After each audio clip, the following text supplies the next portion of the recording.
la importancia de las materias del proyecto de investigación.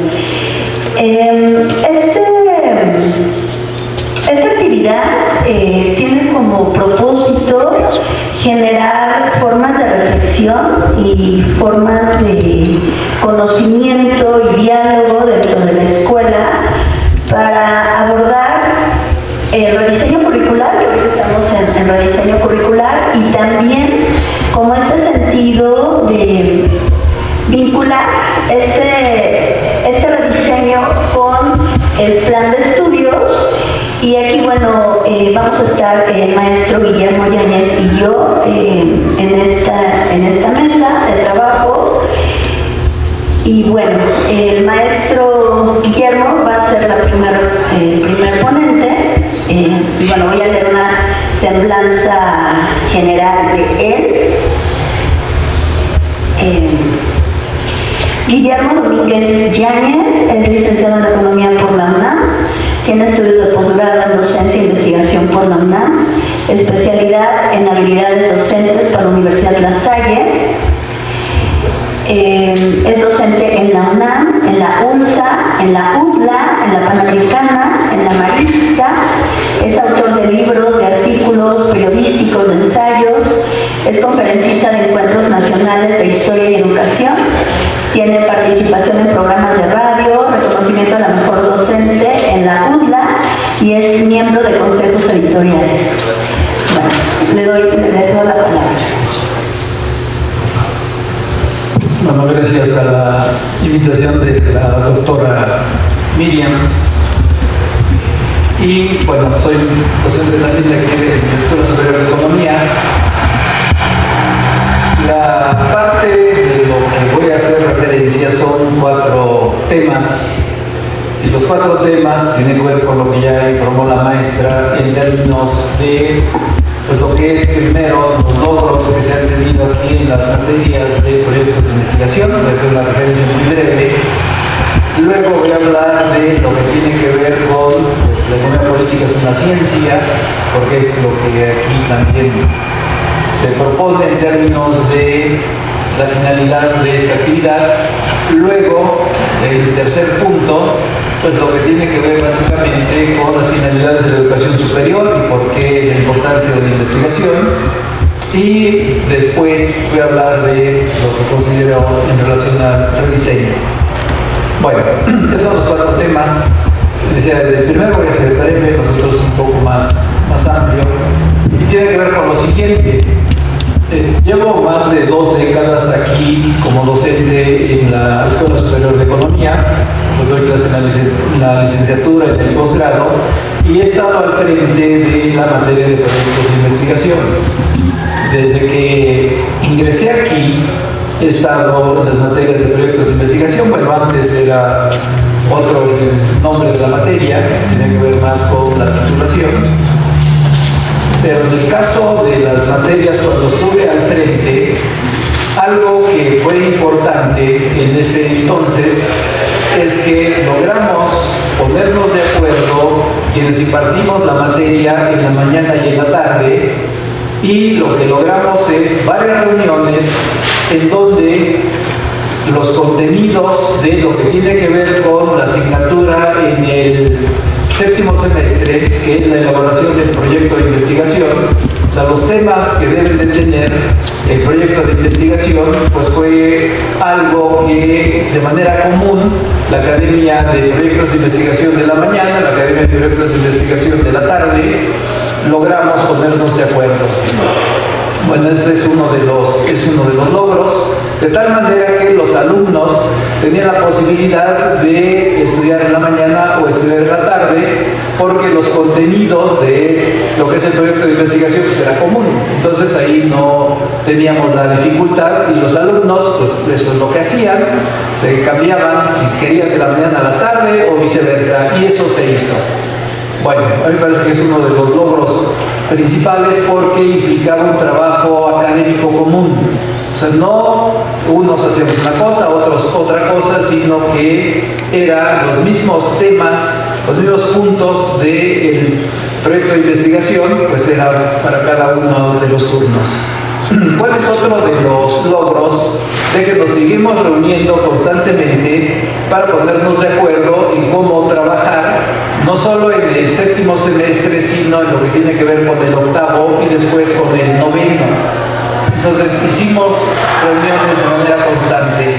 Y también lo que comentábamos, lo que se discutía, pues era cómo trabajar los contenidos y qué nuevos contenidos temáticos. Y un aspecto que siempre fue relevante es cuáles serían los temas que importaba que los alumnos trabajaran a partir del octavo y el noveno semestre.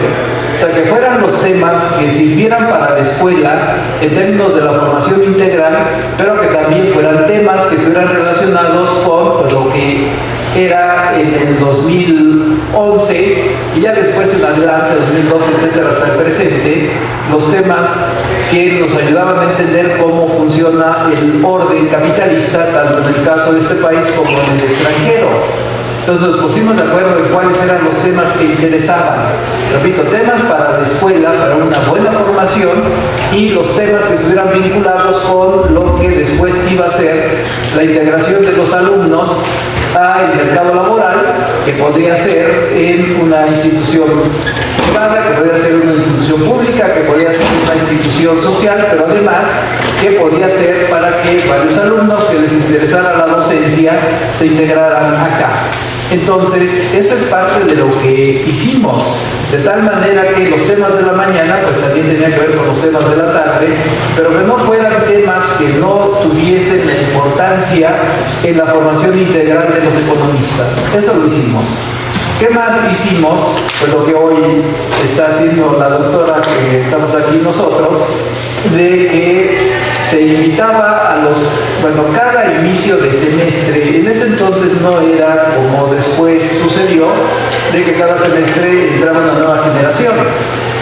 En ese entonces era diferente, digamos, los alumnos estaban en primero, tercero, quinto, etcétera, y no había primero, segundo como en la actualidad existe. Bueno, ¿a qué me refiero con esto? De que cuando los alumnos iban a pasar del sexto al séptimo semestre, pues hacíamos aquí la presentación de qué es lo que iban ellos a trabajar en el sexto, en el séptimo y en el octavo. Y esto lo hicimos por varios años.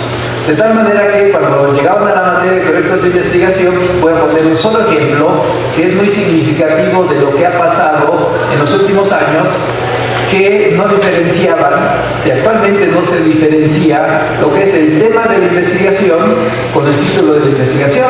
O sea, llegan conmigo, les digo cuál es el tema, me dicen el título y les vuelvo a preguntar cuál es el tema y otra vez se repite ese título. Entonces, lo que hacíamos, eso se hizo por años, de cuando pasaban los alumnos al séptimo semestre, antes de que terminara, digamos, el sexto semestre, pues eso es lo que hacíamos. Entonces hicieron aquí reuniones, una buena cantidad de reuniones aquí en este auditorio, donde explicábamos qué es lo que se iba a trabajar en el siguiente semestre. ¿Qué fue otro de los logros? Que más de alguna ocasión se logró titular a más de 120 alumnos.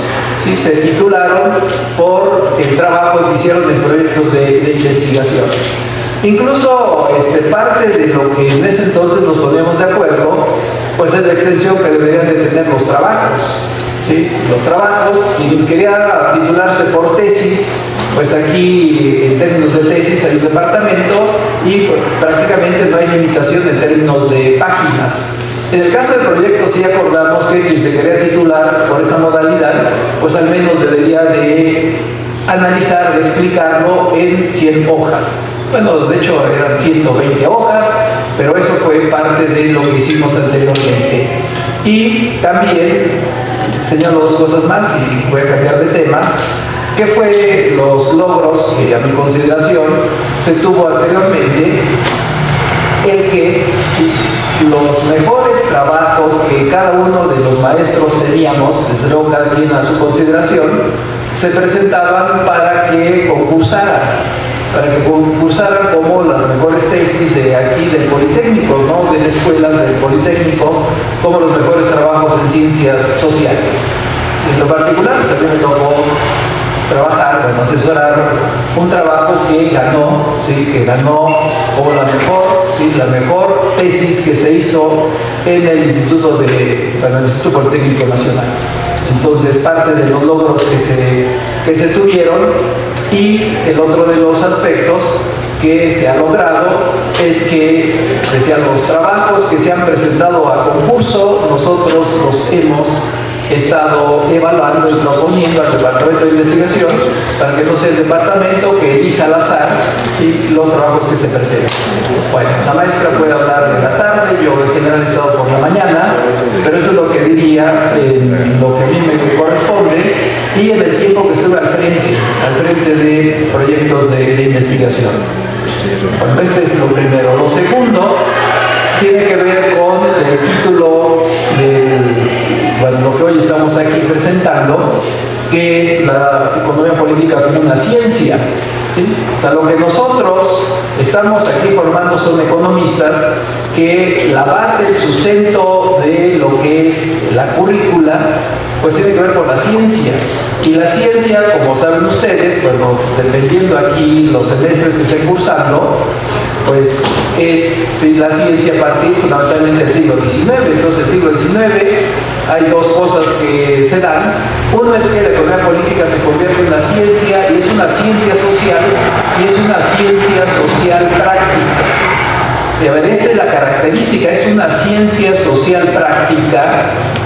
Y el otro de los aspectos que tiene que ver con el siglo XIX, no con nosotros, ahora una referencia muy breve, siglo XIX es que además, como es una ciencia social práctica, pues es una ciencia que puede transmitirse o que puede enseñarse. De tal manera que pues, a partir del siglo XIX se crean las escuelas de economía, no necesariamente por economistas, me refiero en el caso de Europa, en el caso de América Latina, en el caso nuestro, ¿sí? Y aquí, en el caso del país, pues la enseñanza de economía política como ciencia, pues es ya del siglo XX, y particularmente pues es 1929 con la creación de la carrera de economía en la Universidad, donde ya en ese entonces era autónoma, en la Universidad Nacional Autónoma de México, y años después pues se crea aquí, ¿sí?, la carrera de economía.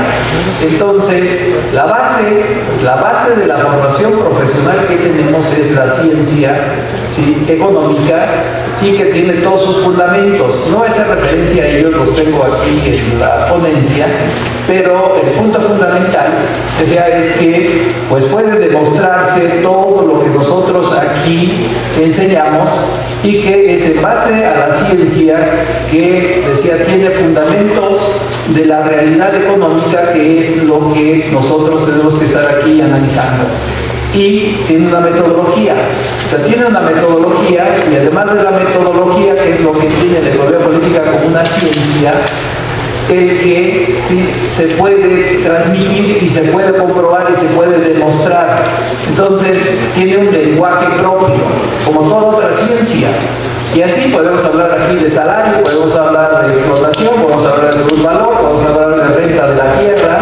A esto me refiero en relación a lo que implica tener, sí, un lenguaje propio. Por eso es una ciencia más de las ciencias sociales. Luego, puede pasar al tercer tema, que les decía hace un momento. O sea, la investigación. ¿Por qué es importante la investigación?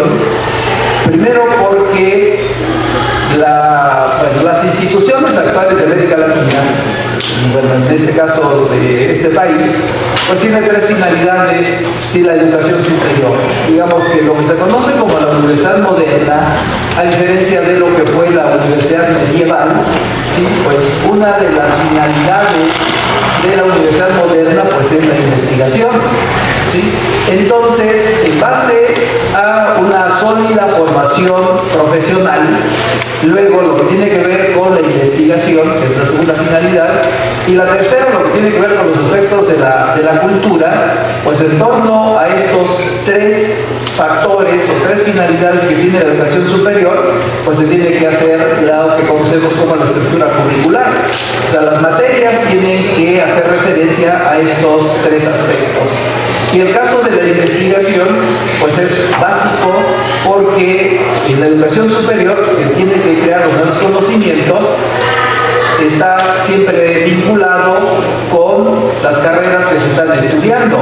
Y aquí, en el caso de economía, pues tenemos que tener un dominio de todo lo que es la ciencia económica, la economía política y la formación que tiene que darse en la investigación.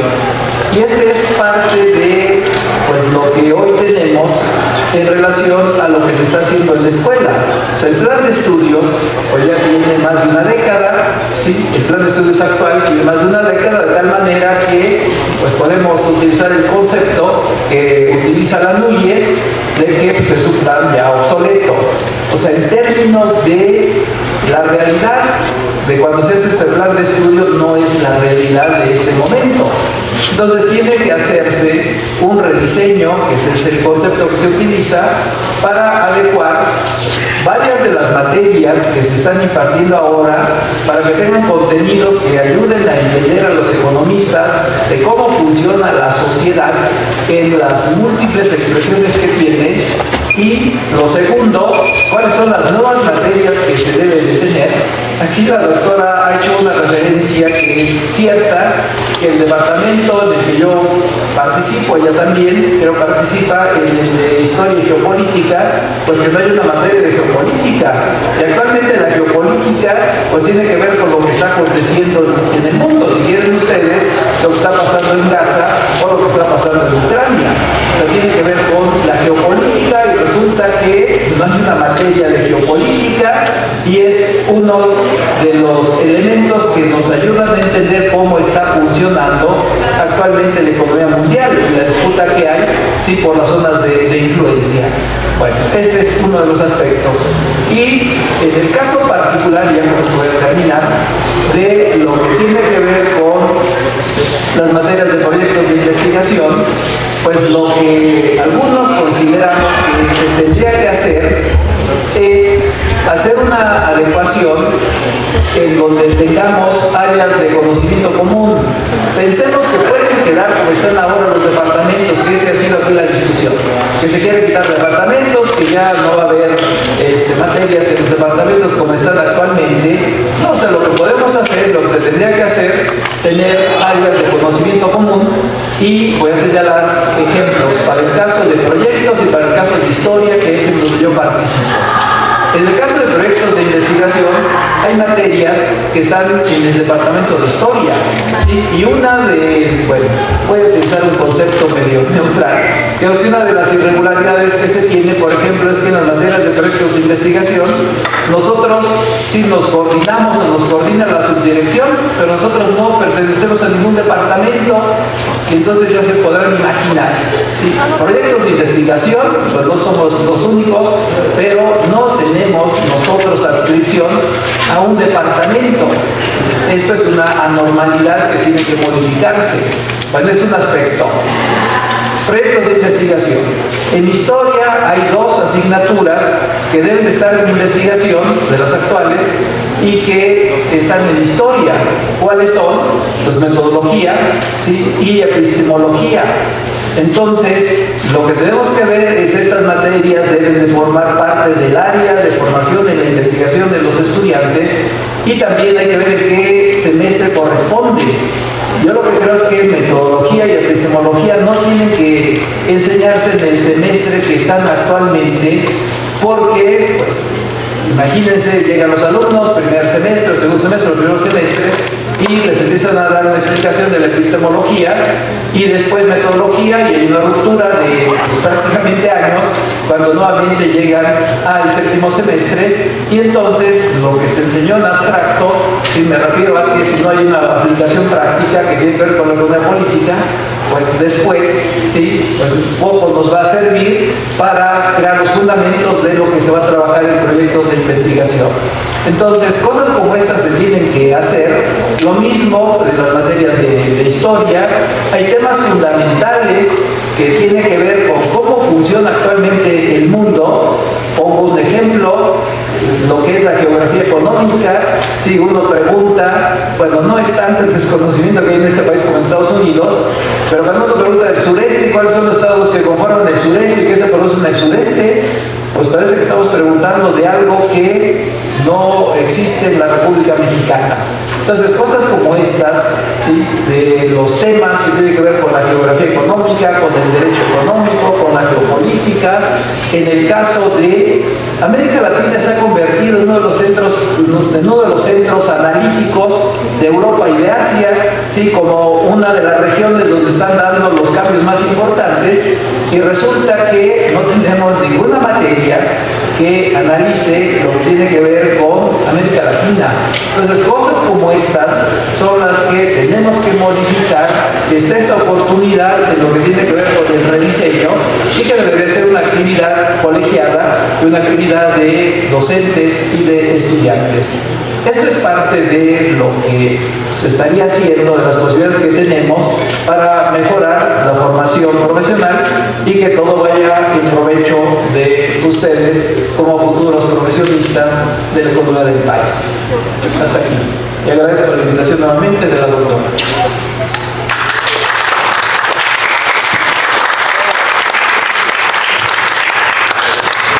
Sí, bueno, esto ahorita me gustaría mucho dialogar con ustedes y también con los maestros, con Guillermo, con Salvador, que también damos la materia de proyecto, pero básicamente este tipo de mesas es para ustedes, jóvenes, porque están en un proceso de formación, y esta formación, las materias que tanto imparte el maestro Guillermo como yo y como el doctor Salvador, tienen la capacidad y la facultad de que ustedes puedan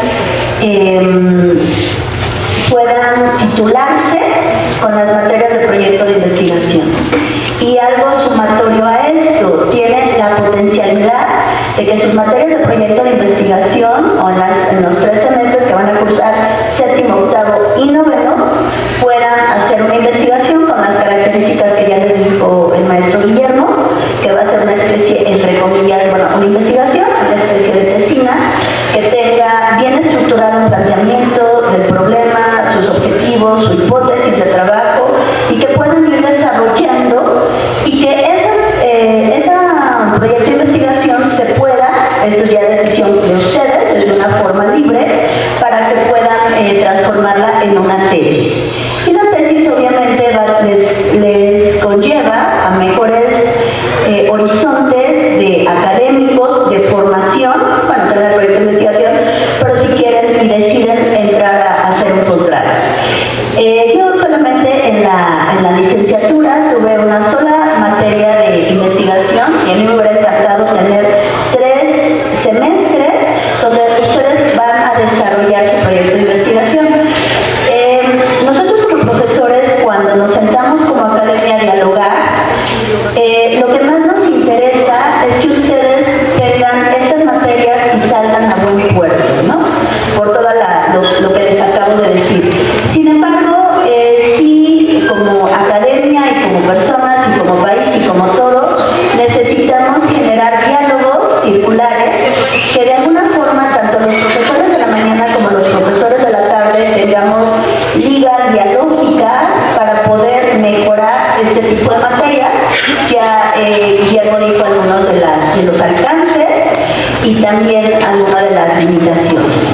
Entonces, la pregunta sería, y esto es lo que yo cuando doy la materia, el séptimo que empiezo, siempre les pregunto a los alumnos que elijan, y esto va para ustedes, que no sé de qué semestre sea, elijan un tema que a ustedes les dice algo. O sea, yo se los digo en ton de broma, pero su tema es como si cuando alguien se van a casar, vamos a decirlo así, voy a hacer una metáfora, por 3 semestres con un tema. Entonces tiene que gustarles el tema, y yo siempre lo digo, que cuando uno escoge un tema, también está escogiendo algo que nos está diciendo y que nos estamos cuestionando y preguntando por una cuestión de donde vivimos, por una cuestión personal, por una cuestión de nuestra formación. Y aquí lo interesante es de que ahorita estamos en un parteaguas. Creo que el COVID nos hizo replantear muchísimas cosas. Yo siempre lo digo, ya no va a ser antes de Cristo y después de Cristo, sino el COVID marca un cambio de era. Antes del COVID, hacer, después del COVID. ¿Y por qué les estoy comentando esto? Porque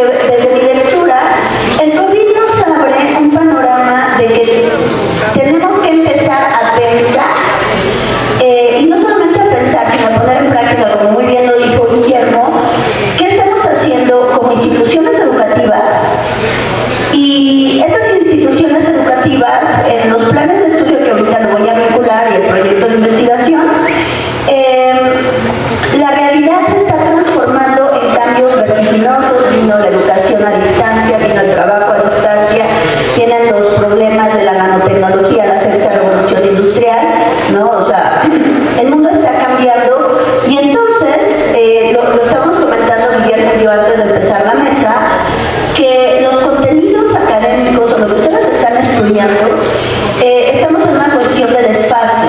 Es muy importante tener la tradición académica, la tradición de conocimiento, pero en su generalidad, los contenidos son del siglo XIX, siglo XX, que es súper importante, pero estamos en un siglo XXI donde ese mundo que antes conocíamos antes del COVID, antes de Cristo, el mundo era antes, voy a hacer una analogía, perdón, para que me vaya explicando, antes de Cristo el mundo era distinto a después de Cristo. Bueno, no fue tan de un día para otro, pero sí fue paulatinamente transformándose. Entonces, el mundo se está transformando en cuestiones vertiginosas, donde ustedes lo que les va a tocar a vivir, experimentar, trabajar, en 30, 40, 50 años va a ser un mundo completamente distinto. Y voy a ser muy reiterativa, vienen todas estas cuestiones de la robotización del trabajo, la inteligencia artificial, que habrá personas que digan no está buenísimo, sin embargo ahora la inteligencia se está trasladando a las computadoras y eso va a conllevar que viene para el 2030 aproximadamente, bueno, esa es una proyección al 2030 que no creo que se cumpla en totalidad, va a haber una octava parte de la población desplazada por inteligencia artificial. Y entonces regreso a lo que decía Guillermo. Estas categorías que da precisamente la ciencia económica, ¿no? Explotación del trabajo, el trabajo, la renta, el plusvalor, etcétera, tienen que resignificarse. Y entonces, regreso al punto, donde como contenido de plan de estudios, considero que como profesores necesitamos dialogar de forma democrática, que eso es bien complejo, ¿no? De qué contenidos en el rediseño curricular, tenemos que pensar un rediseño curricular que con un mundo que vertiginosamente está yendo hacia otras partes que no sabemos hacia dónde vamos, ¿no? En términos como, antes era un mundo como más estable, entre comillas, pero ahorita con lo que les estoy diciendo, no hay como una cuestión fehaciente, o sea, clara hacia dónde vamos. Hay un autor, un filósofo, bueno, yo soy filósofa, bueno, estudio filosofía, que se llama Bifo, que Bifo dice que requerimos de un lenguaje extracapitalista. Yo diría, aparte de un lenguaje extracapitalista, requerimos de todas unas formas de conocimiento, no sé si sean extracapitalistas, pero sí tomando que estos nuevos referentes en los que está transformándose el mundo requiere plantear nuevos fundamentos en qué estamos haciendo con instituciones educativas y dentro de estas instituciones educativas los contenidos que estamos impartiendo. Entonces regreso a las materias de proyecto de investigación. Yo cuando empiezo a dar séptimo semestre, sobre todo, bueno, octavo y noveno también lo hago, pero sobre todo en séptimo, les digo a los alumnos lo que les digo ahorita a ustedes: escojan un tema que les guste, pero también escojan un tema que les pueda permitir desarrollarse más allá de la escuela. Por ejemplo, hay alumnos, ahorita estoy dando séptimo, que me llegan con proyectos de medio ambiente, etcétera, y les digo, bueno, yo si estuviera en tu lugar, yo con suerte pensaría en decir, este proyecto que tú vamos a empezar a trabajar, vamos a suponer que tú vas a poner una consultoría, ¿no? O vamos a suponer que quieres trabajar en X dependencia o quieres expandir tus horizontes y ser independiente. Entonces sí, en lectura podemos trabajar sobre eso. Porque para mí, el proyecto de investigación, lo que les decía anteriormente, tiene que darte una correspondencia también, aparte del tema, con el contenido, como muy bien lo decía Guillermo, también que sea, no me gusta esa palabra, útil, no me gusta esa palabra, el conocimiento no puede ser, bueno, no me gusta ser útil en este sentido, pero el conocimiento debe de servir, yo pondría transformar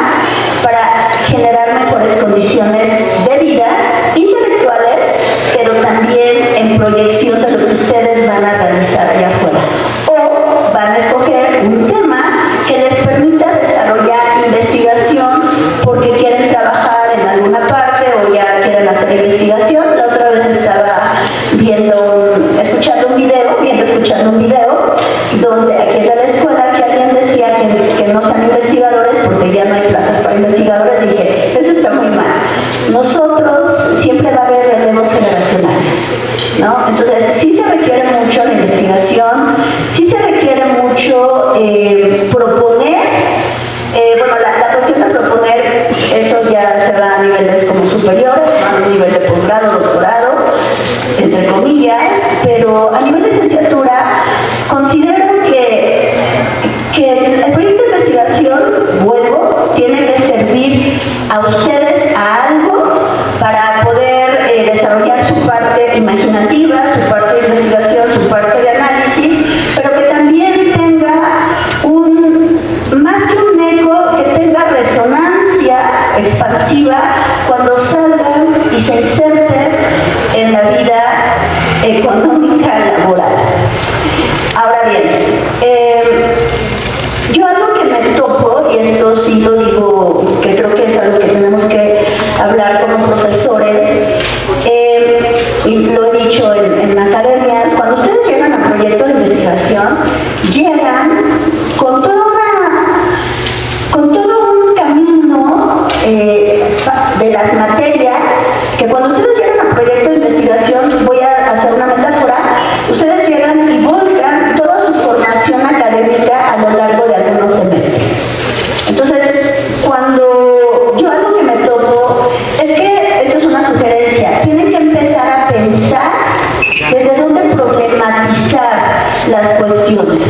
Tienen que empezar a pensar como investigadores, como sujetos capaces, analíticos, reflexivos, pero también como economistas. Voy a poner un ejemplo en específico. Si llega un alumno o alumna y me dice que quiere hacer un trabajo sobre, no sé, sobre medio ambiente, un ejemplo, porque tengo varios alumnos bajo ese tenor, y les digo, ok, está perfecto, dime de qué quieres hacer tu investigación, y me dicen, sí, es que voy a poner una nueva alternativa con estas nuevas energías. Sí, pero ¿qué más? Y entonces, de ahí hay que empezar a pensar desde dónde quieren problematizar los objetivos y los horizontes de investigación. Y entonces regreso. Cuando ustedes, y esto lo voy a vincular con lo que decía Guillermo, cuando ustedes están en las materias, en cualquier materia, es importante que empiecen a dialogar con el profesor o la profesora, con ustedes y con el conocimiento económico. Ahora bien, ¿sí me voy explicando, jovencitos? ¿Sí? Este no se llama plan de estudios anterior. Este no es un plan de estudios, lo van a aplicar. No, ustedes ya se quedaron con ese plan de estudios anterior y viene el rediseño y hay una cuestión bien compleja, ¿no?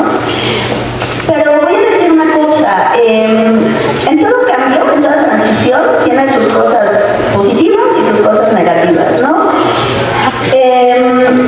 Voy a decir una cosa, y esto no tiene que ver con un plan de estudios. Esto es algo que yo vuelvo, yo como estudiante de filosofía, me percato y siempre lo digo en todas partes, porque sobre todo en clases, la economía no se reduce a una cuestión meramente productivista, ¿no? De hacer dinero.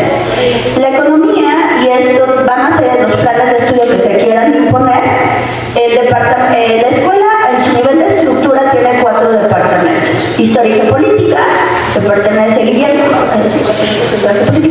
historia y geopolítica, la cual yo pertenezco, bueno, al departamento, métodos cuantitativos y de los negocios. Entonces, eso nos permite entender que dentro de esos 4 departamentos ustedes tienen diferentes materias.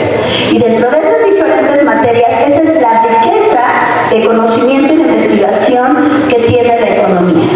Para mí la economía trasciende una cuestión meramente como occidental, ¿no? Como esta cuestión de que, regreso a Bifo dice, la forma de entender el mundo se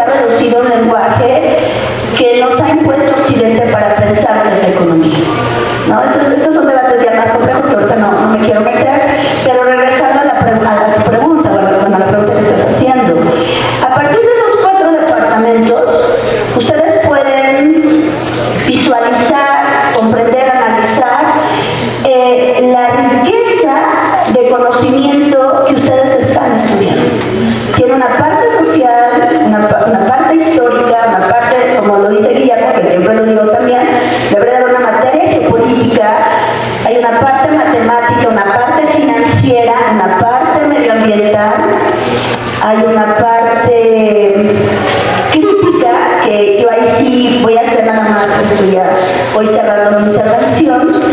En nuestros días, y regreso a tu pregunta muy acertada, las políticas educativas a nivel nacional están rompiendo con esta idea de reducir las ciencias a un solo objeto de estudio, ¿no? Pensar que la economía solamente se reduce a una cuestión como más, probablemente más reducida, o la política tiene ese objeto de estudio. Se requiere generar nuevas formas de pensamiento que resuelvan problemas y que analicen la complejidad de la vida.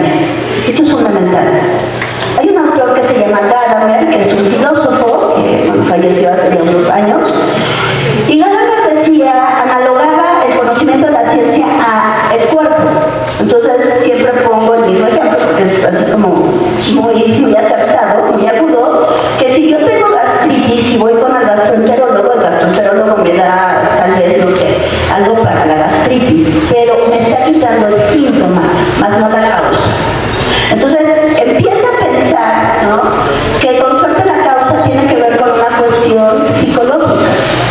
Entonces, a partir de ahí yo me pongo a pensar que esa causa psicológica tiene que, yo estoy en un medio que mis relaciones personales, sociales, dirigirme al trabajo, el salario, etcétera, me producen ese estrés. Y entonces ese estrés es producto de una estructura sistémica que produce personas que estén enfermas, ¿no? Entonces, algo análogo es con las ciencias, en la medida que, y esto tiene la economía, que es a donde quería llegar, la economía en su propia fundamentación epistemológica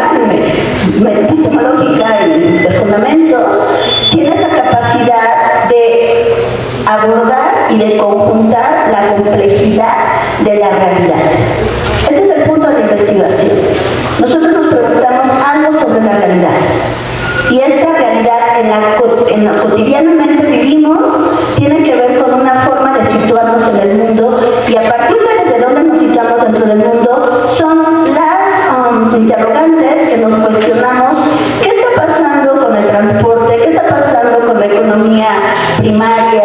¿Qué está pasando con los mercados bursátiles, etcétera? Y a partir de ahí ustedes pueden empezar a cuestionar qué tipo de interrogantes y qué tipo de desarrollo de investigación quieren realizar para poder titularse. Porque ya con esto voy cerrando, o sea, ya me lo he puesto a pensar, ¿no? O sea, cuando nos meten al kinder, bueno, en ese momento cuando me metían al kinder, yo por aquí sabía lo que iba a estudiar, ¿no? Pero imagínense todo lo que han estudiado para que no se titulen. Creo que eso es como bien fuerte, ¿no? Y sí se los digo, a mayor capacidades, a mayor habilidades cognitivas, a mayor capacidad de análisis, de reflexión y de propuestas, ustedes van a tener mejores habilidades, perdón, otra vez el pleonasmo, para poder enfrentarse a estos cambios que se están generando en niveles muy complejos. Y desde ahí tenemos que, yo desde mi lectura tenemos que empezar a pensar un plan de estudios donde hay nuevas variables, entre comillas, o nuevos hechos reales que están sucediendo y que van a transformar el mundo, ¿no? Bueno, esto sería básicamente mi intervención, y gracias, ¿no?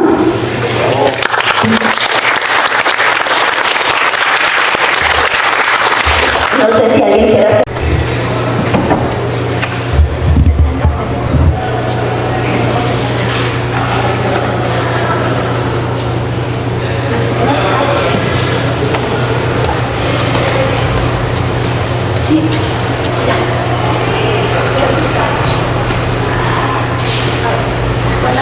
Buenas tardes. Estamos en la segunda mesa del día de hoy de trabajo, que tiene como propósito analizar el rediseño curricular y las materias de proyecto de investigación. Y también en este marco va a haber dos presentaciones de dos libros. Ahorita estamos en la presentación de Mario Munguía, del libro de Mario Munguía, que es un escritor que nos honra su presencia estar aquí en la escuela. Quiero decirlo, él no es profesor de la escuela, Sin embargo, ha sido un sujeto activo dentro de la escuela y nos ha retribuido con sus aportaciones intelectuales y académicas. Y el libro que hoy se va a presentar se llama El Estado para una vida digna y justa. Y bueno, Mario nos invitó al doctor Cobo, al maestro César Guzmán y a mí a presentar su libro. Y bueno, es muy grato siempre tener la presentación de un libro, porque eso nos conlleva a saber que siempre generar un libro, escribir un libro, es como un horizonte que nos abre nuevas formas de pensamiento.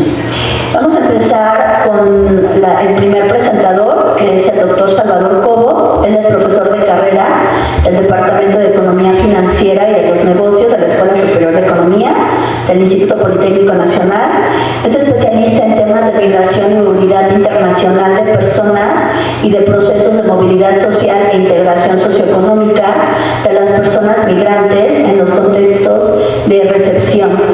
Actualmente se encuentra avanzando en un proyecto de investigación acerca de los efectos de la violencia e inseguridad ciudadana en los procesos de migración de Estados Unidos en 3 contextos latinoamericanos: México, Colombia y El Salvador. Cuenta con estudios de posgrado en demografía y de estudios de población en el Colegio de México. Gracias.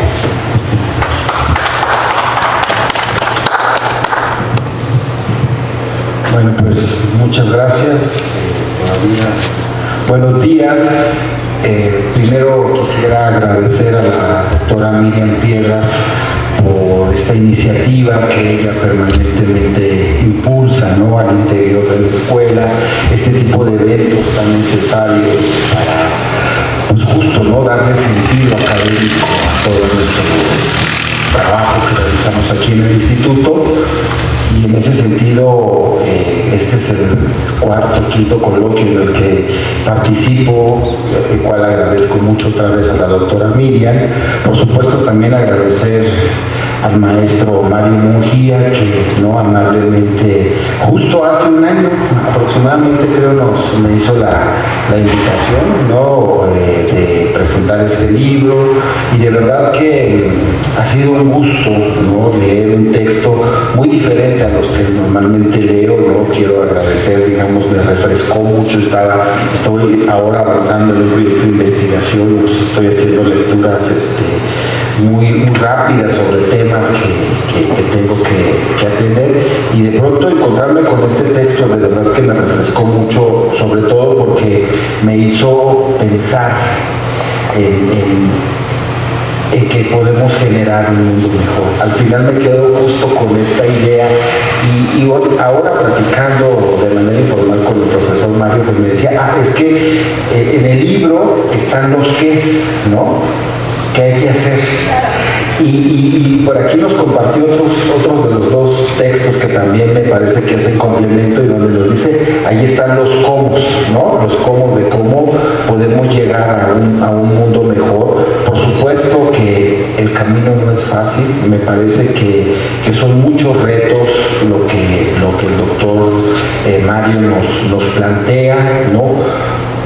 Muchas ideas que encontramos diariamente, inclusive en la vida cotidiana, las escuchamos en los medios de comunicación, son declaraciones de los actores políticos, de los actores económicos, y justo a veces esta lectura, por lo menos para mí esta lectura me hizo como caer, ¿no? Como decimos, me cayó el 20, por ejemplo, ¿no?, de cómo los medios de comunicación se constituyen en un poder que muchas veces no está al servicio, digamos, de la sociedad, sino en realidad está al servicio de unos cuantos. Este libro me gusta mucho porque es un libro, me parece que es de fácil lectura de entrada, sobre todo a quienes no somos tan especialistas en estos temas. Es un libro que es de fácil lectura, lo cual agradezco mucho, que prácticamente no requiere, digamos, un conocimiento profundo sobre la temática del Estado. Me gusta mucho este inicio histórico del Estado. Me parece que es un acierto, aunque muchas veces son grandes pinceladas, son grandes pasos, cómo nos va contando, ¿no?, de cómo fue cambiando el Estado, y sobre todo me gusta mucho cómo lo centras para el contexto de América Latina y particularmente México. Me parece que es muy acertado porque muchas veces uno va entendiendo, por ejemplo, ¿no?, que cuando hablamos de Estado en las épocas prehispánicas, pues en realidad el Estado era una gran configuración donde estaba el jefe, estaban los tlatoanis, estaba el grupo de religiosos, estaban, digamos, quienes ejercían cierto control económico sobre zonas, y entonces cuando uno lo ve a distancia dices, pero eso no es tan distinto a lo que tenemos ahora. Tenemos justo una cúpula de poder, ¿no?, el Estado conformado por instituciones al mando de cúpulas de poder conformados por actores económicos, actores sociales, y que justo, ¿no?, en la forma en cómo se vinculan han generado dificultades para las mejores condiciones de la sociedad. Eso me parece muy acertado. Estos primeros 2 secciones del libro me parecen muy acertadas, irnos dando una mirada desde cómo han cambiado las propias funciones del Estado. ¿Sí? ¿Qué es lo que tiene que hacer el Estado? ¿Qué es lo que tienen que hacer los actores para justo, ¿no?, ¿qué tendrían pero que no lo han hecho? También eso es muy cierto, ¿no?, porque muchas veces se plantean ciertas funciones que en realidad no se cumplen o que están al servicio de unos pocos.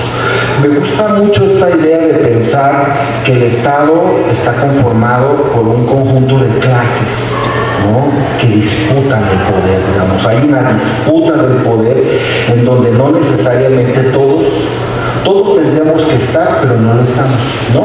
Están los políticos, están los actores económicos, los empresarios, están algunos miembros de la sociedad, porque no son todos. Entonces yo pensaba, sí, claro, entonces tenemos organizaciones de la sociedad civil organizadas, pero que al final responden a una agenda propia, y que no necesariamente esa agenda propia, digamos, es coincidente con un beneficio colectivo. El documento, el texto hace referencia ya hacia el final sobre los poderes, ¿no? Una vez que desarrolla, digamos, toda su propuesta sobre el Estado, lo que no ha cumplido el Estado, y sobre todo esa relación íntima con el sistema capitalista, digamos, ¿no?, cómo el Estado es cómplice muchas veces de las atrocidades que hace el sistema capitalista para el beneficio colectivo. En realidad te hace repensar el Estado. ¿Cómo necesitamos repensar el Estado de tal manera que justo cumpla, ¿no?, una función de coordinación, por supuesto, para los esfuerzos y beneficios de todos? Me gusta esta idea de pensar en que los poderes, quienes representan a los poderes, tengan una ética, y una ética del bienestar, como bien lo menciona Mario. Digamos, en la medida en que la ética estructure la forma en cómo se toman decisiones, quienes toman, los tomadores de decisiones, pues me parece que van a cambiar muchas cosas en este país, en este mundo. Entonces, me gusta mucho esa idea, ese desarrollo que el profesor Mario hace de cada uno de los poderes. Habla del poder político, habla del poder económico, habla del poder social, habla del poder jurídico y del poder de los medios de comunicación. Entonces, toda esta parte, digamos, lo entrelaza, ¿no?, muy bien, lo va desarrollando muy bien, y nos va poniendo, digamos, muchas sugerencias muy sugestivas. Es decir, bueno, aquí está, necesitamos reformar las leyes, las constituciones. Me parece muy acertado, por ejemplo, la forma en cómo necesitamos repensar una Suprema Corte de Justicia que se acerque a la sociedad.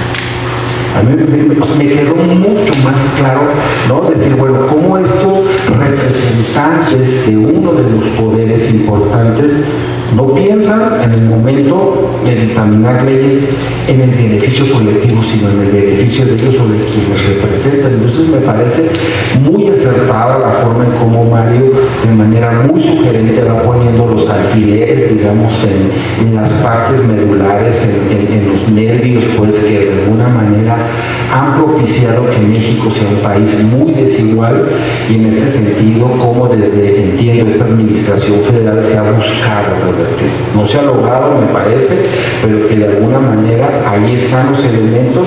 Pensar en que la sociedad tiene el poder social de cambio, ¿no? Es decir, repensarnos como actores, como agentes tomadores de decisión, que podemos modificar nuestro destino. No está dado, el Estado no está dado, el Estado se ha reconfigurado, y cada vez no repensarnos en un elemento, digamos, de cambio permanente, estarnos permanentemente cambiando, ¿no? Entonces, yo me quedo al final, un poco hacia el final de la lectura, con varias reflexiones que igual aquí quisiera dejarlas planteadas. Por ejemplo, si el Estado puede cambiar cuando estamos en un contexto de economías de mercado voraces, salvajes, ¿no? En donde difícilmente ahí puede haber una conciliación entre el Estado, digamos, este Estado que se está pensando más justo, más equitativo, y estos empresarios o estos grandes capitales que sí me queda claro que no son humanos, ¿no? No tienen ese enfoque humanista que muchas veces está. Entonces me parece necesario repensar esa parte de si es necesario, inclusive, ¿no? Por aquí lo anotaba, si es necesario, necesitamos pensar una revolución en ese sentido, ¿no? Decir, bueno, ¿cómo podemos, no necesariamente desde la sociedad, como un agente de cambio, podemos repensar? Me gustan mucho las sugerencias que nos hacen, y bueno, indudablemente en el tema que a mí me gusta investigar, bueno, por supuesto, cómo desde el Estado podemos pensar acciones que propicien mejores condiciones para la movilidad internacional de las personas. Los migrantes son una área, un colectivo de población que requiere ser mirado por el Estado, necesita protección de todos estos poderes. Y bueno, ¿no? Cerrar pues con esta último acerca del poder que ejercen los medios de comunicación. Me parece que, Mario, haces una estupenda crítica, dejas plantear una serie de elementos, es decir, cómo desde los medios de comunicación se busca incidir en el sentido que de los grupos económicos que están detrás de los medios de comunicación. Pues muchísimas gracias, y te agradezco, Mario, haberme invitado a la lectura de este documento. Gracias.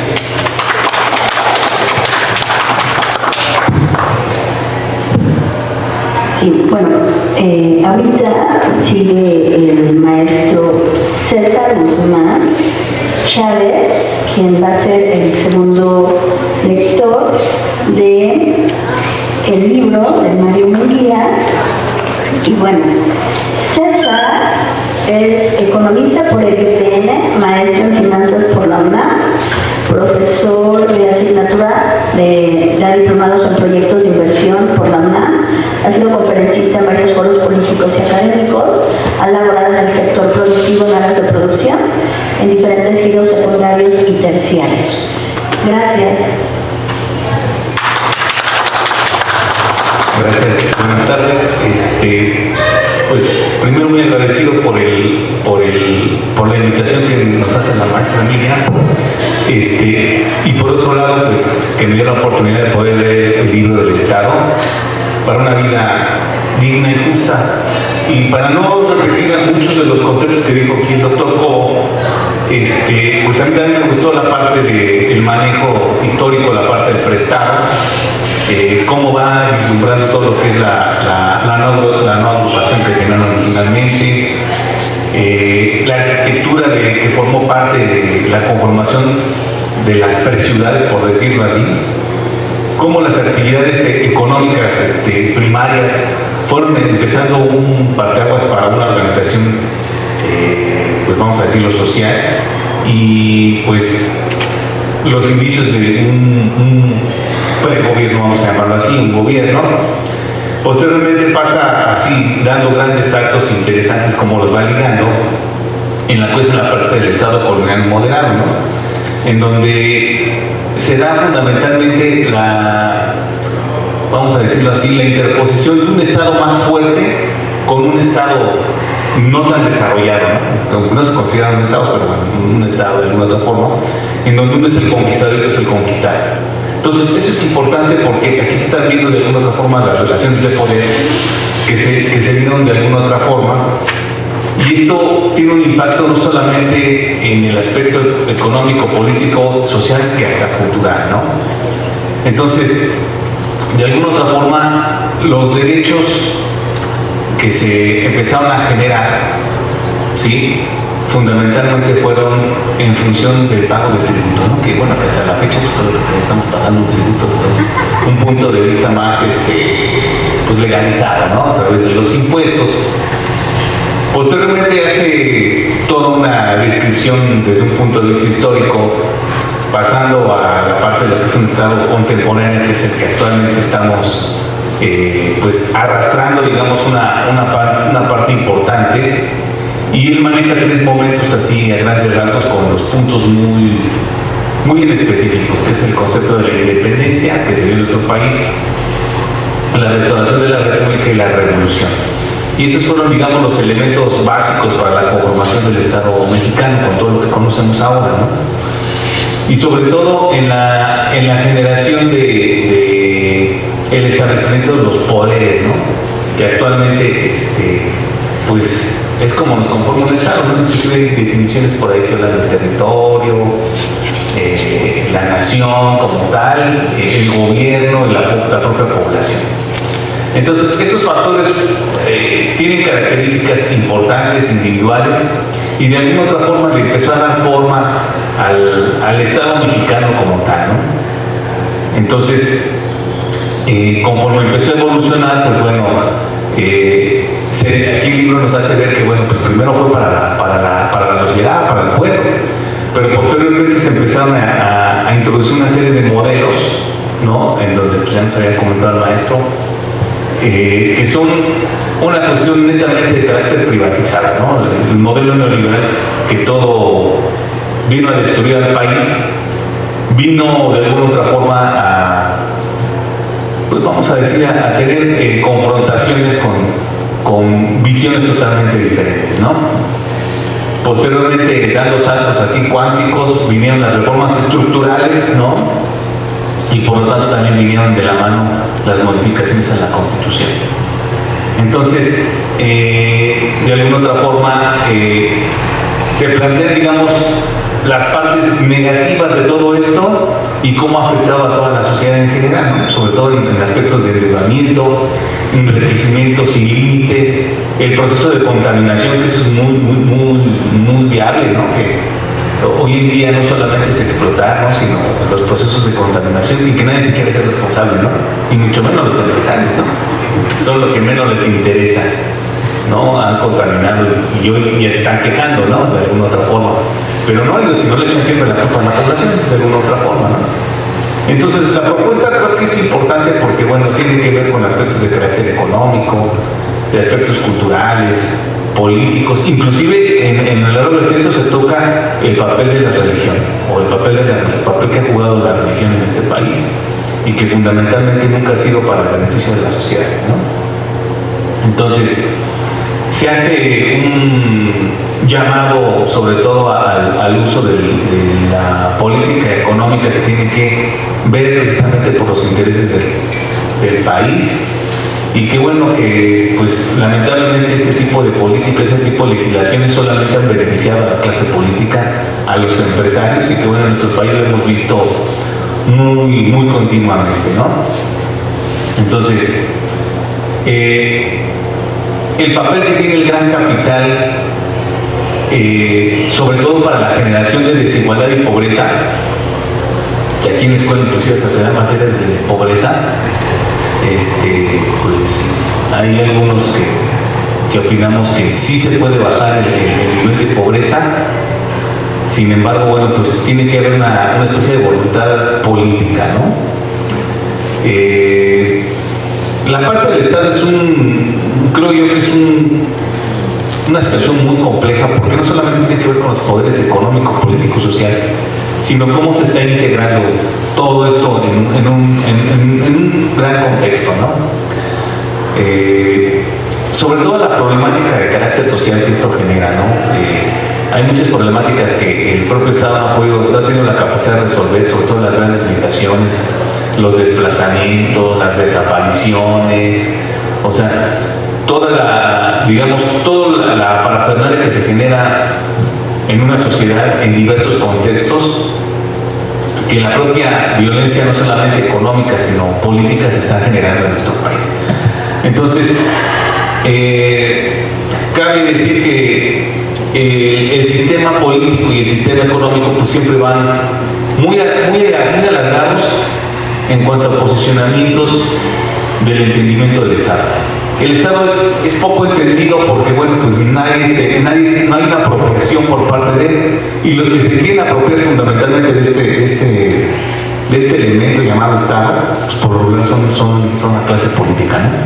Entonces, de alguna otra forma yo creo que sí podemos generar mejores condiciones para la sociedad en todos los estados y todos los niveles, y creo que este es digamos, lo que me deja el libro es que, bueno, de alguna otra forma, todos estos conceptos de explotación, de riqueza, de distribución, pues podríamos tener una vida mejor, porque al final de cuentas los recursos son para todos, siempre y cuando se utilicen de forma racional, y que los actores políticos tengan, vamos a decirlo así, que se rompa este estigma de que cuando llegan a posiciones políticas, pues solamente llegan para la posición de enriquecimiento, ¿no?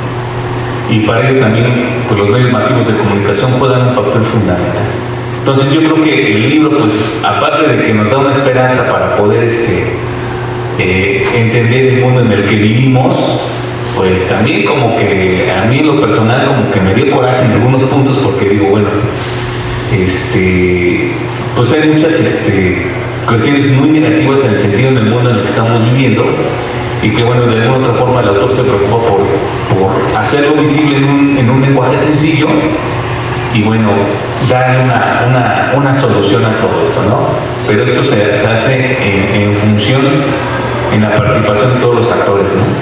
Tanto los políticos, sociales, los actores económicos, darle su justa dimensión, ni más ni menos, y sobre todo la sociedad. Creo que la sociedad juega un papel fundamental, en donde el principal, vamos a decirlo así, el principal gatillo que esto nos dispararía sería la participación, ¿no? En todos los niveles, ¿no? Y bueno, pues no me queda más que agradecer al autor por permitirme darme la idea de todo lo que estamos viviendo, y digo, pues sí, ¿no? Y de alguna otra forma, pues muchas gracias. A ti.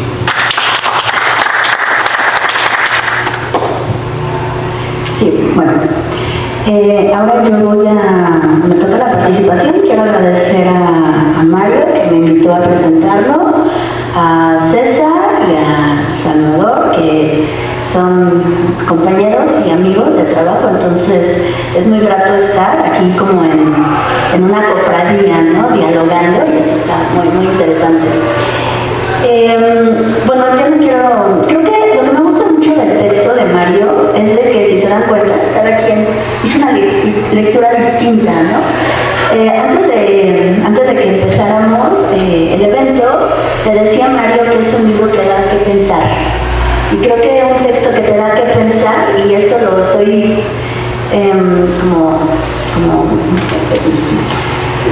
se está verificando en la mesa, ¿no? Porque cada quien va teniendo distintas formas desde donde lo leímos, y a mí me gustaría leer el epígrafe que pone Mario, que me gustó muchísimo, que dice: ¿habrá valido la pena vivir si el mundo construye un modo de vida digno y justo? Creo que muchas veces un epígrafe nos dice mucho del contenido del texto. También voy a leer el índice del libro, que bueno, el libro se llama El Estado para una vida digna y justa, y el índice es Origen y función del Estado, el contexto, el Estado, el poder político, el poder económico, el poder social político, el poder mediático, el postcontexto, que me encantó ese apartado, bueno, todos, y las fuentes. Yo cuando empecé a leer un libro, yo a veces voy a ser muy honesta, a veces empiezo a leer un libro y no me gusta y lo dejo, ¿no? No, pues sí. Y empecé a leer el libro, no me gusta tener expectativas, sino empecé a leer el libro y conforme a lo que fui leyendo, el libro me dio mucho de qué pensar. Celebro que se presente en esta serie de mesas de trabajo que hoy estamos realizando, porque considero que el libro de Mario entra anillo al dedo como parte de varias materias dentro de la escuela, ¿no? Bueno, yo que estoy en el Departamento de Historia y Geopolítica, puedo entender que puede abordar materias desde historia, desde Estado y sociedad, desde epistemología que yo doy. Es un libro, como muy bien lo dijo Salvador, es un libro de una lectura simple sin dejar de ser compleja. Mario es filósofo y su formación es filósofa, entonces entiendo desde una forma muy amable de cómo va llevando al lector, pero la preocupación que está de fundamentación del texto es un libro complejo, porque bien lo dijo también César, ¿no? O sea, llegó un momento en que te dio coraje por el mundo en el que estamos viviendo, porque hace como una especie de diagnóstico donde centra el Estado y pone como 3 tiempos del Estado histórico, ¿no? O sea, en México, o sea, antes de la conquista, como lo señaló César, en la parte de la conquista, de la colonización, y cómo se impone un modelo de pensamiento económico moderno, y bueno, ya va poniendo toda esta parte histórica que me recordó a mis clases de historia, ¿no? Y que es muy importante, y lo estábamos dialogando en la mesa anterior, voy a conectar cómo las materias tienen que estar engarzadas. Y creo que este libro, en un sentido, puede ser una muy buena propuesta para los alumnos que puedan encontrar la importancia de hacer un análisis político, y yo lo tomaría también geopolítico, porque el texto a mí me conllevó a pensar el Estado desde un ámbito geopolítico, y como bien lo decía César, cuál es la importancia de nuestro país y de América Latina en la función de las estructuras de poder. Entonces, Mario va engarzando de forma muy aguda, muy inteligente, cómo no está todo separado, que es lo que estábamos alguna vez dialogando para la mesa anterior.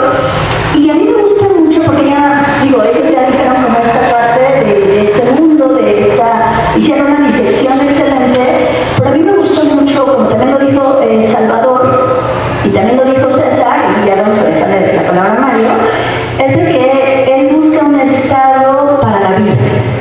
Entonces es algo que rompe, porque, perdón lo que voy a decir, a veces como que nos pasamos en la crítica, ¿no? Y todo está mal, y está el mundo desastroso, pero hay una propuesta, y creo que cuando hay un horizonte, como lo dijo César, al final, de pensar mejores formas del Estado, de la política, de lo económico, para generar una vida digna y solidaria, se agradece, porque aparte voy a decir una cosa, no es una cuestión de, vamos a hacerlo con florecitas. Hay un diagnóstico muy bien analizado, hace una disección de por qué estamos donde estamos.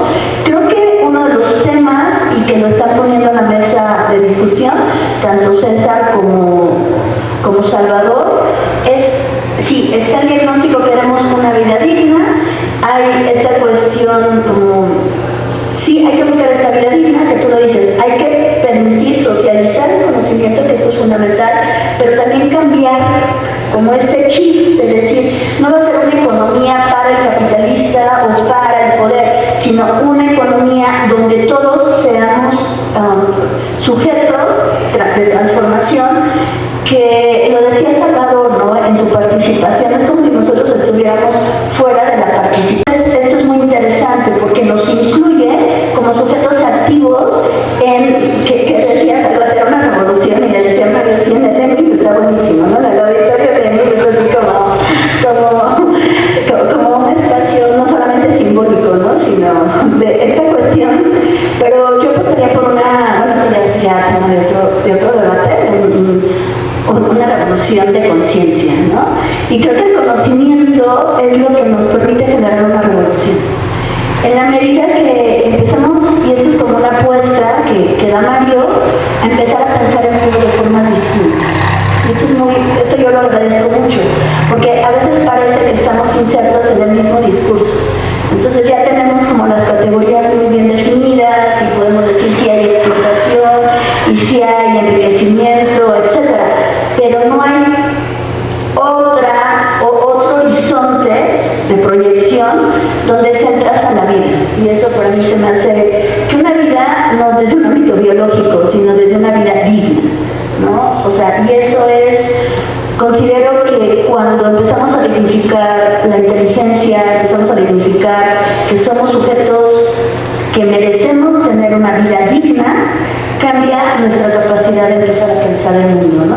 Y sobre todo, y ya con esto voy cerrando para darle pie a Mario y a la discusión, creo que esto es fundamental en una escuela pública, ¿no? Como el Instituto Politécnico Nacional, que a veces he sido secuestrado por el poder dominante, ¿no? Y bueno, esta parte que va poniendo Mario, ¿no? O sea, yo creo que aparte del diagnóstico que hace de los diferentes poderes, sí considero que el poder mediático ha sido determinante en relación al perfil de los jóvenes, de que a veces llegan, ¿no? O sea, como esta cuestión ya más ideologizada, algo donde antes las escuelas públicas tenían como estos ánimos de transformación, donde había una mayor conciencia social, una mayor conciencia política, que de alguna forma pudieran generar transformaciones. Por ejemplo, Salvador se dedica mucho a estos temas de migración, donde hay una preocupación humana. Y yo sí planteo que la economía y la política y el Estado debe de ser para el humano, para la vida. Y Mario enfatiza mucho en no te quedas en una cuestión antropocéntrica, ¿no? Sino una cuestión que el Estado tiene que estar en vinculación al oikos, ¿no? A este hogar, vamos a ponerlo así, como al mundo, ¿no? A la naturaleza, porque César muy bien lo decía, o sea, nos echan la culpa luego los empresarios, ¿no? Que nosotros somos los que contaminamos, y entonces dejamos de decir, bueno, yo no sé si dejo de circular, el coche deja de circular, ¿no? Pero las fábricas siguen produciendo, ¿no? Entonces se responsabiliza, y lo decía Salvador, y ahora sí voy terminando, que son los otros, o sea, es el poder el que va diciendo cómo se van moviendo los factores, y nosotros somos espectadores sin ser sujetos, porque, y ya con esto, me encantó, ¿no? Porque son temas que yo también coincidimos, la vida como centro de conocimiento. Y voy a decir una cosa, y esto se lo tengo que decir porque si no, ya no lo digo. El libro da para mí muchos puntos de fuga, me llevan a pensar muchas cosas. Eso lo agradezco, perdón, voy a decir, en un libro que parece que está, perdón, lo voy a decir, o sea, es un libro, pues, delgado, perdón, pero es delgado en páginas, pero no en profundidad. Y eso es algo que agradezco mucho, ¿no? Y entonces, en una de esas, iba pensando sobre la democracia, porque también hay ahora una cuestión de la partidocracia, ¿no? Que hay una cuestión más de partidos que de democracia. Y yo decía, es que la democracia es un sentido también cualitativo. O sea, no solamente son de votos, sino de conciencia. Y entonces este libro permite una aproximación a los jóvenes que estudian en la escuela, y no solamente en la escuela, a poder tener un diagnóstico histórico de por qué estamos donde estamos y qué importancia tiene conocer lo social, lo político en su formación, no solamente economistas, o sea, sino como personas.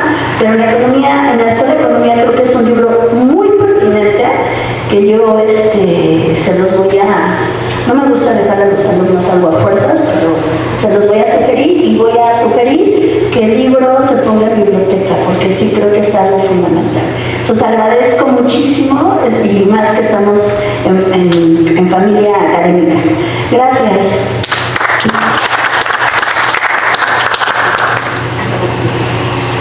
Perdón. Y ahorita vamos con la parte, la cereza de la presentación, con Mario, y nada más quiero, dar como una semblanza de él para escuchar su voz. Y bueno, él nació en Juncapeo, Michoacán. A los 6 años emigró a Naucalpan, Estado de México. Es licenciado en Filosofía, egresó de la FES, Acatlán. En 2015 se jubiló de telesecundaria y se ve. Ahora promueve sus obras literarias que se bajan gratis, esto es muy bonito, en mariomunguia.com. En la novela A un paso del cielo narra su historia familiar y la de su pueblo. Qué bonito que bajes los libros porque es acceso universal, socializar y tener gratitud. Eso es muy bonito, tener una forma de dar. Entonces, bueno, ya. Gracias por el espacio académico que tiene este evento llamado sobre la importancia de la ciencia económica. Quiero primero agradecer no solamente a la doctora Miriam García Piedras por la presentación de este libro, El Estado para una vida digna y justa, pero también y de manera especial a Salvador Rico Quintero, que ya hizo su comentario, también al maestro César Guzmán Chávez, que igual hizo su parte en esta presentación. Me toca como autor, digamos, hablar sobre la obra. Espero que pueda hilar el tema. Antes de empezar, lo que es la Escuela Superior de Economía está próxima a cambiar de planes de estudio, y una de las cosas que tengo como aspiración es que ustedes puedan recurrir a la lectura de estos libros. El Estado para una vida digna y justa propone 5 cambios: uno político, otro económico, otro social, otro jurídico y otro mediático para el bienestar de la sociedad, que en unos momentos abordaré. Pero hay 2 ensayos previos, uno que se llama La política para el bien social, que es el de color verde, y que también plantea el cambio en la política para el país. Y el ensayo azul propone el bienestar para el mundo, donde no solamente plantea el cambio de la economía, sino también de la política. Y las 3 obras, aspiro que en los nuevos planes de estudio de la ESE pudieran, digamos, incluirlos para los nuevos estudiantes y también para los profesores. Bien, vamos a ir presentando lo que sería los cambios del Estado para el bienestar de la sociedad mexicana. Si nosotros partimos de una especie de introducción del tema, vamos a encontrar lo siguiente. El Estado es la principal institución que da origen al modo de vida en el país y el mundo. El modo de vida está regido por la economía capitalista. La economía capitalista significa más riqueza para unos y pobreza para otros. Un dato sobre la desigualdad global nos dice lo siguiente, que el 1% de la población posee 2/3 partes de la riqueza del planeta. Alguien inclusive dice que equivale a 42 billones. Y entonces el resto, el 99% de la humanidad, va a poseer solamente 1/3 parte de esa riqueza global, que en términos numéricos pudiera ser de 21 billones. Si nosotros pensamos en México, el 10% de los ricos poseen 64.4% de la riqueza, y lo que es el 1% llega a poseer el 21% de esa riqueza nacional. Si nosotros nos vamos a Guatemala, el 1% de la población posee la mitad de la riqueza del país. Pero esta desigualdad económica genera además una problemática política, económica, social, que debemos de contemplar para poder plantearnos el bienestar como una alternativa de vida para todos. En lo político nosotros vamos a encontrar dominio, guerra, conquista, despojo, explotación, armamentismo, hasta carrera espacial, no sé, carrera náutica, lo que sería abusos del poder, golpes de Estado, golpes militares y planos. En lo económico encontramos altos intereses, bajos impuestos para los capitalistas, lo que sería altos impuestos para los trabajadores y también bajos impuestos para los trabajadores. Tendríamos inflación, escasez, carestía, desempleo. Recuerden que ahorita una de las problemáticas es la del agua,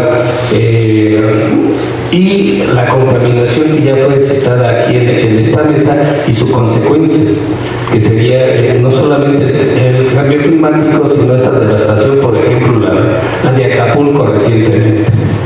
Y en el caso de la cuestión social, tenemos una problemática de corrupción, de impunidad, de influyentismo, de delitos, de delincuencia, una problemática que tiene que ver con la migración, pero también con la marginación. Tendríamos por ahí,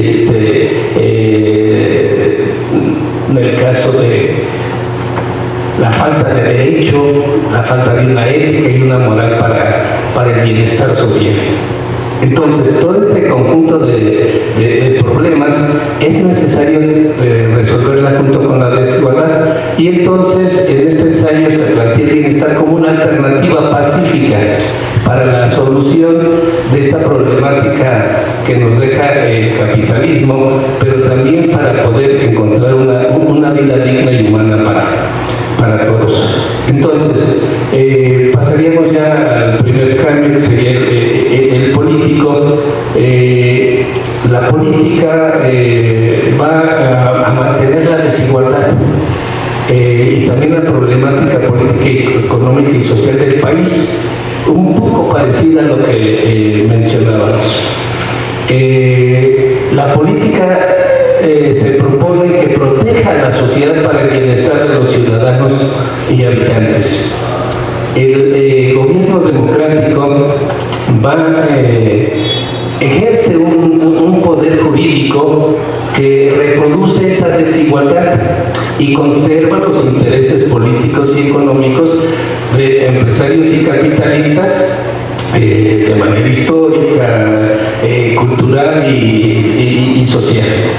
El país requiere de una política donde se maneje de manera honesta el presupuesto para el beneficio de la ciudadanía. Lo que son los empresarios, los inversionistas, se benefician del modo de gobernar de funcionarios, de políticos, de partidos, con los negocios que hay en el país y en el mundo. ¿Qué esperamos del gobierno federal, estatal y municipal? Que su política sea para el bienestar de la sociedad. ¿Qué esperaríamos de los poderes, el legislativo, el ejecutivo, el judicial, que contribuyan a crear esta economía para el bienestar? En el caso de lo que serían los actores sociales, políticos, económicos, incluidos los medios de comunicación y también las propias comunidades, propondremos que se aboquen pues a crear proyectos económicos que beneficien a los ciudadanos y a los habitantes. En el caso de lo que sería el cambio económico, y ahí se menciona que lo que es el capitalismo y los capitalistas son los que dominan el mundo.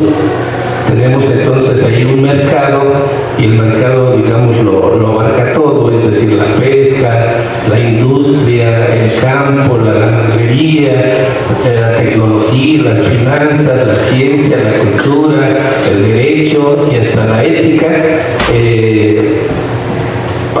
para favorecer a los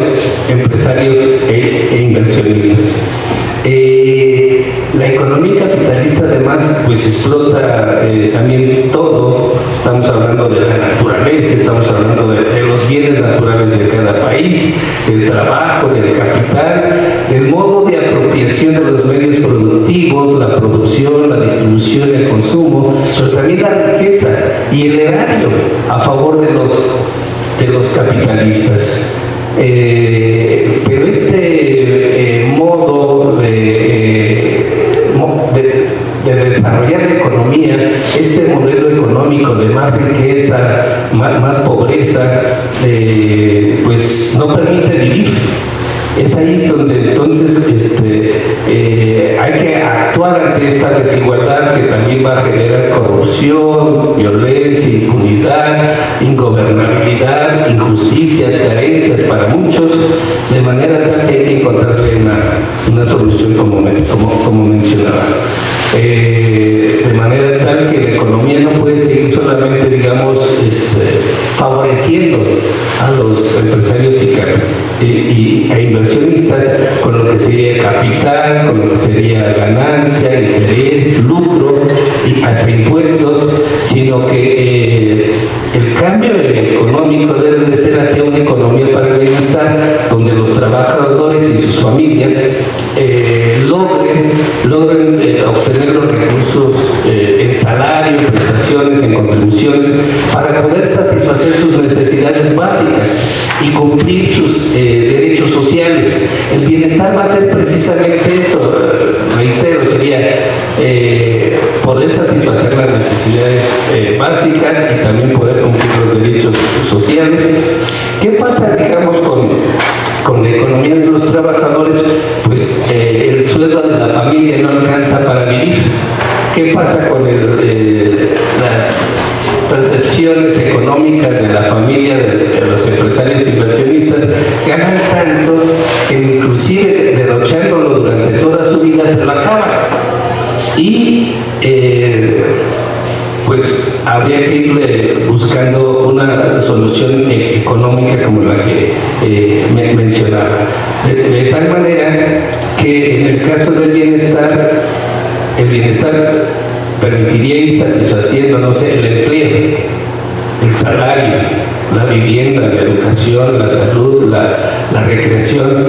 A la familia le permitiría pues contar con la luz, el agua, el gas, la electricidad. A las comunidades pues contar con no sé, el drenaje, el alumbrado, los caminos, las carreteras, los transportes, las escuelas, los mercados, los hospitales. Y a la sociedad pues ahorita creo que lo que más necesita todavía el país es la seguridad y la paz, pero también esos derechos que son la justicia, la libertad, la igualdad, la independencia y la soberanía, ¿no? Para que el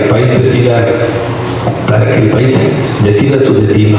Ese bienestar es lo que llevaría a la sociedad a una vida digna y justa, y también por extensión al mundo.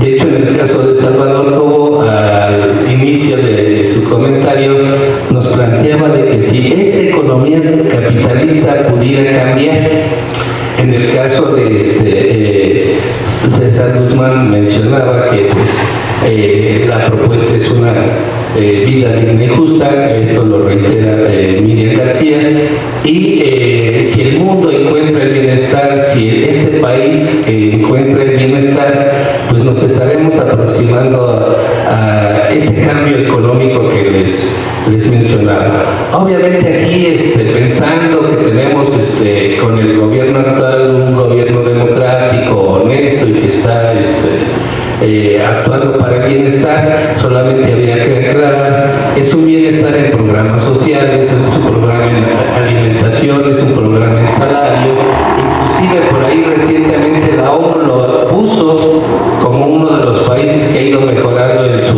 su economía. No obstante, yo acabo de mencionar que es una economía capitalista, y en el caso de esta economía para el bienestar es una economía para la vida, es una economía para la existencia digna y justa de los habitantes, no solamente en México, sino en el mundo.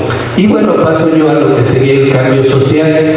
El cambio social en el libro es algo muy importante, importante por lo siguiente, porque ahorita aquí no sé lo que es el gasto de Santo Tomás, lo que es aquí en la comunidad alrededor de la S, esta es donde se podrían elegir a los líderes, a los representantes, a esos políticos que quieren conseguir algún cargo político, no solamente en la alcaldía, sino en la Ciudad de México y quizá en el país. Aquí se trata entonces que estos líderes sean elegidos por la comunidad, pero es que ya trabajaron durante años para la comunidad, y ese no es solamente el único cambio, ¿no? Sino que también las propias comunidades pudieran hacer sus propuestas sobre sus necesidades, pero también sobre sus soluciones, y también para trabajar por las mismas, por ejemplo, como en el problema del agua. Ahorita hay algunos foros, no sé, en el Estado de México, en la Ciudad de México, sobre este tema, pero aquí sería cuestión de que entonces los ciudadanos y habitantes nos abocáramos, estoy pensando en la comunidad aledaña aquí a la Escuela Superior de Economía. Y en el caso del cambio jurídico, pues es sumamente más importante que el cambio social. Por lo siguiente, porque la política para el bienestar, la economía para el bienestar y ese cambio social de los mexicanos para vivir socialmente el bienestar tiene que estar en las leyes, tiene que estar en el derecho, no solamente en la Constitución. Obviamente aquí podemos decir, maestro, pero es que ya el bienestar está en la Constitución. Yo aquí en el ensayo hablo de una especie de ley o de leyes para el bienestar que necesitan estar contempladas a nivel federal y a nivel estatal y a nivel municipal, porque no hay que estudiar todos los estados ni todos los municipios para darnos cuenta que de repente algún municipio no está haciendo una política para el bienestar. Tampoco hay que dar grandes ejemplos en relación a que algún estado no está haciendo una política para el bienestar, sino que esta política y esta economía para el bienestar y estas leyes para el bienestar realmente hay que llevarlas no solamente a la Constitución, sino que sea una sola ley federal, una sola ley estatal y una sola ley municipal, donde estos gobernantes pues ya actúen día con día para el bienestar de los mexicanos, no como mencionábamos en algunos de los aspectos anteriores al introducir el tema, donde solamente el enriquecimiento es lo que sigue en juego. Lo que debe ser importante para todos los mexicanos, funcionarios, políticos, partidos, es que podamos actuar para el bienestar, y entonces por eso hay que proponer esa ley. Pero acá nuevamente Salvador ya hace hincapié en que el cambio jurídico tiene que ver con la justicia. Vamos a tratar de ejemplificarlo rápidamente. Hay millones de mexicanos en las cárceles. Bueno, es hora de hacerles justicia.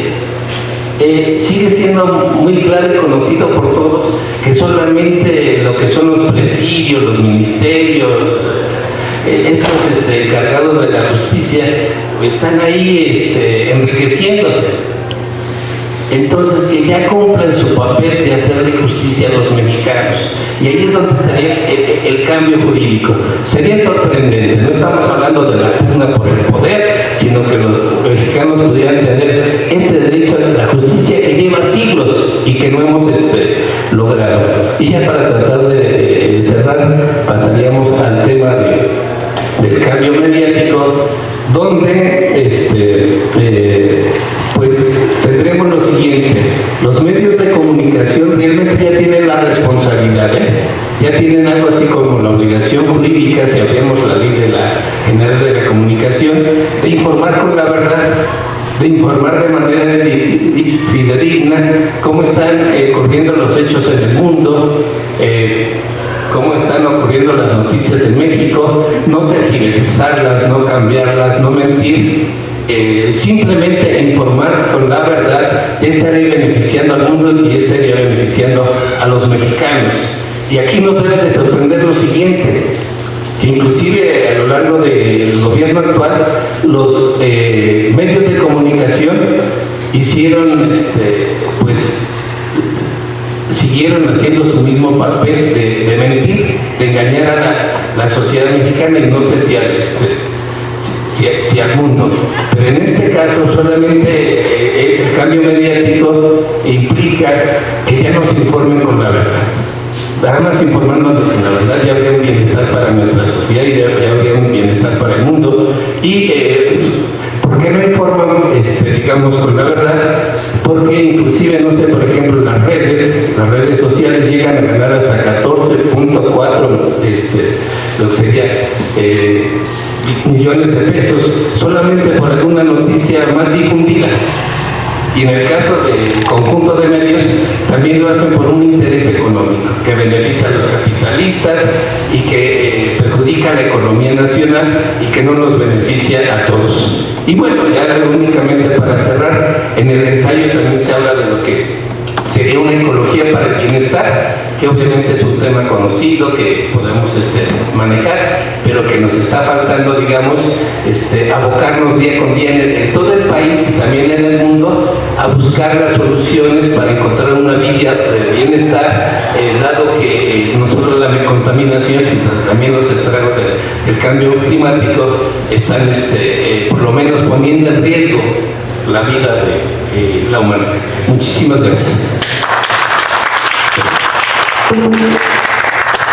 No sé si tendrán alguna pregunta.